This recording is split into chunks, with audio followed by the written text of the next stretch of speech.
नरेंद्र मोदी किसी अजनबी को पहली मुलाकात में ही अपना मुरीद बना लेते हैं। उनसे हुई एक छोटी सी भेंट लोग बरसों याद रखते हैं। ये नरेंद्र मोदी के जादुई व्यक्तित्व का असर तो है ही, इसके पीछे उनका होमवर्क भी होता है। नरेंद्र मोदी जब संघ प्रचारक बने तब उन्होंने लोगों से मुलाकात की एक रस्म बनाई थी। किसी के घर जाने, वहां लोगों से मिलने, यहां तक कि खाने के भी उनके अपने नियम थे। मगर नरेंद्र मोदी को अपना एक नियम मुख्यमंत्री पद संभालने के बाद बदलना पड़ा।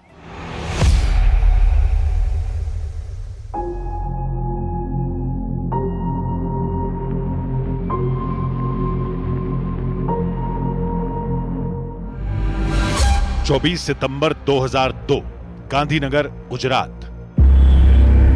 शाम के करीब 5 बज रहे थे। अक्षरधाम मंदिर में 2 आत्मघाती आतंकी दीवार फांदकर घुस गए।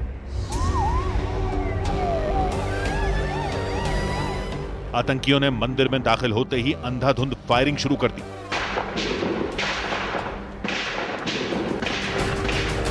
लश्कर ए तैयबा के आतंकियों का प्लान श्रद्धालुओं को बंधक बनाकर भारत सरकार से मुंह मांगी डिमांड पूरी करवाने का था।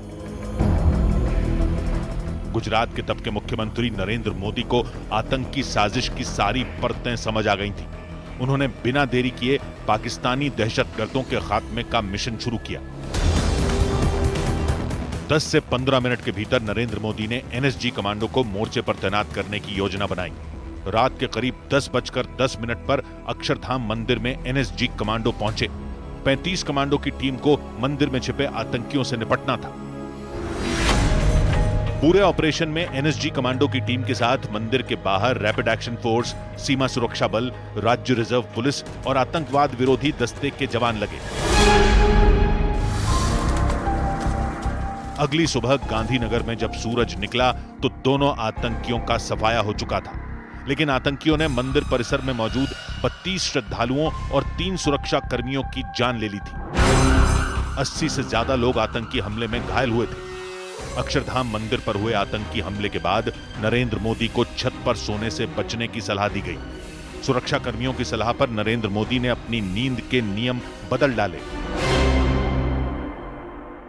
नरेंद्र मोदी ने छत पर सोने की शुरुआत अहमदाबाद के जगन्नाथ मंदिर परिसर से की थी, जहां उन्हें विश्व हिंदू परिषद के काम के लिए रुकना होता था। दिन भर भाग दौड़ के बाद जब रात में नरेंद्र मोदी सोने जाते थे तब मंदिर के पंखे के नीचे उन्हें नींद नहीं आती थी। तय समय पर सोने और उठने के पाबंद नरेंद्र मोदी के कई और खुद के बनाए कायदे थे। ये जीवा भाई राठौड़ हैं। साल 1981 में ये नरेंद्र मोदी के साथ मिलकर संघ का काम किया करते थे। जीवा भाई नरेंद्र मोदी के काम के तरीके को कभी भुला नहीं पाए। उनसे मिले सबक जीवा भाई ने जिंदगी में उतार लिए थे। नरेंद्र भाई का जो बगल थैला रहता था, इसमें एक जोड़ी कपड़ा, टॉवेल और एक बुकलेट। और जहां जाते थे उस समय वो जीप लेके घूम रहे थे, खुद चला के। लेकिन कभी कभी बस में भी आते थे। लेकिन एक चौपड़ी हमेशा के लिए नरेंद्र भाई के साथ रहती थी।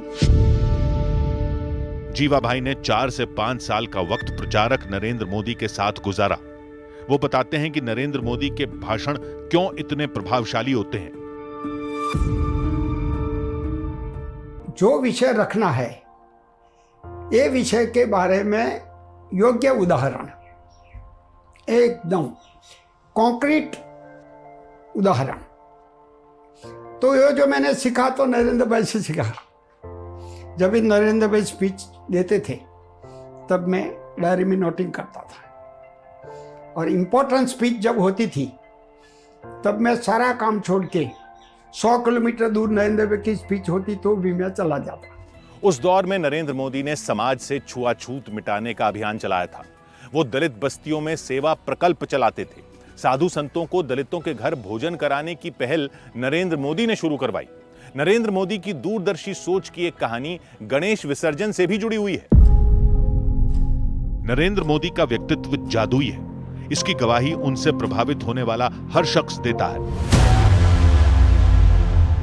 जो पंडित दीनदयाल उपाध्याय का एकात्म मानव दर्शन है कि समाज के अंतिम पायदान पर खड़े व्यक्ति का हम उत्कर्ष कर सकें, ऐसी नीतियां हमारे नरेंद्र भाई ने बनाई हैं। वो बेशक वो आवास योजना हो, वो आयुष्मान भारत योजना हो, वो उज्ज्वला योजना हो, उन्होंने समाज के हर वर्ग के उत्थान के लिए कृत संकल्पित होकर काम किया है। पीएम मोदी पर न्यूज 18 की खास सीरीज जारी है। कल रात 10:10 पर देखना ना भूलें।